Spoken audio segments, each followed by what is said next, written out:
महाराजांच्या नावानं मय दादा लेकानं गजर केला, बापाचा आठव झाला जीवाला पुढीचा उदार केला.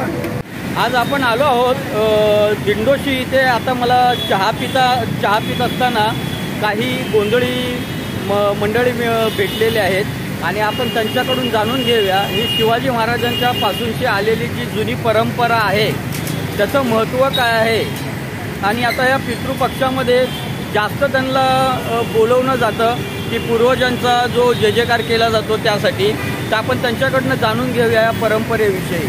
तुम्ही ही परंपरा जी आहे ही फार पुरातन काळापासून चालत आलेली आहे. जसं छत्रपती शिवाजी महाराजांच्या काळामध्ये बहिर्जी नाईक जे आपले गुप्तहेर खातं होतं तेव्हा एक सांकेतिक भाषा म्हणून ती वापरली जायची आणि ती परंपरा तुम्ही आत्तापर्यंत जोपासत आलेला आहे आणि येणाऱ्या पिढीपर्यंत तुम्ही ती पोहोचवण्याचा प्रयत्न करताय. तर आम्हाला थोडी माहिती द्या की ह्या परंपरेविषयी तुम्ही काय सांगाल आणि ही सांकेतिक भाषा आहे ती कशी बोलली जाते आणि ती कशी काय शिकवली जाते. ही जी कला आहे ही सांकेतिक भाषा आहे. आता येणाऱ्या पिढीला तुम्ही शिकवता कशी. ही आमच्या संस्कृती मुलं राहतात त्याचं काही कलाच नाही किंवा शिक्षण नाही, त्याचा काही काना नाही, मात्र नाही, होकार नाही, काही नाही, ह्याला अक्षरशः गमत नाही.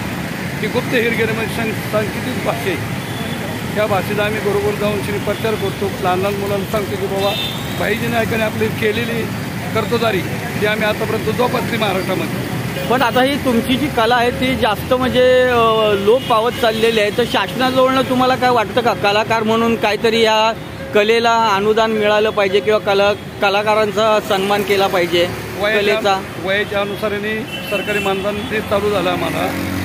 काय वयाच्या मानाने 50-55 घरामध्ये गेला का तो त्याला मानधन चालू होतं. पण हे आम्ही काय केलं आता लहान लहान मुलं आमच्या ही कला शिकवत राहिलो. आता जर ही कला तुमच्या परंपरेनुसार तुम्ही तुमच्या येणाऱ्या पिढीला शिकवता, परंतु जर कोणाला शिकायची इच्छा असेल तर तुम्ही ती शिकवाल का. हो, पण तिला आमच्या संगती जर राहत असेल कमीत कमी वर्षभर त्याला आमच्या संघ राहावं लागेल तेव्हा त्याला ती सगळी भाषा शिकल्या जाईल. हां, तर आपलं नाव काय. नामदेव शंकर शिंदे. आणि आपल्या जो गोंधळी जो ग्रुप आहे त्या ग्रुपचं नाव काय.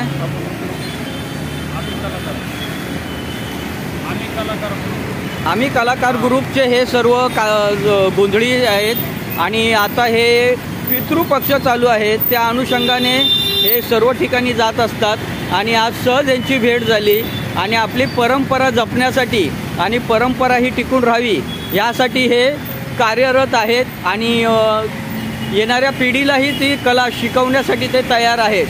तर तरुण वर्गांनी ही पिढी जर ही पारंपरिक पद्धत जर तुम्हाला शिकायची असेल तर ते शिकवण्यास तयार आहे, पण वर्षभराचा काळ लागतो असं सांगतात ते धगधगती मुंबई प्रतिनिधी महेश कवडे.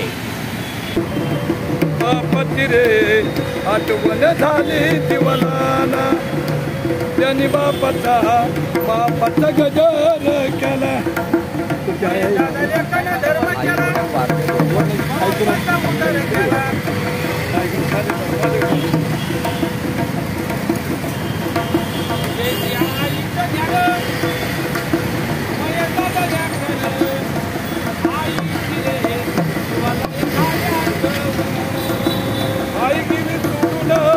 बाप गेला टाकून मयसल्या कला आईची झाली आठवण. 9 महिना 9 दिवसाला वज वागिवलं हुंड्याला 18 धारा पाजल्या लाटक्याल्या कला. आईने हाताचा पाळणा केला, नेत्राचा दिवा केला, पाळण्यात रे पाळण्याचा ध्वाक दिला. मयसल्या कला वही झाला. तुम्हाला मुलगी मुलगा विषयचं नाव जगदंबा परसन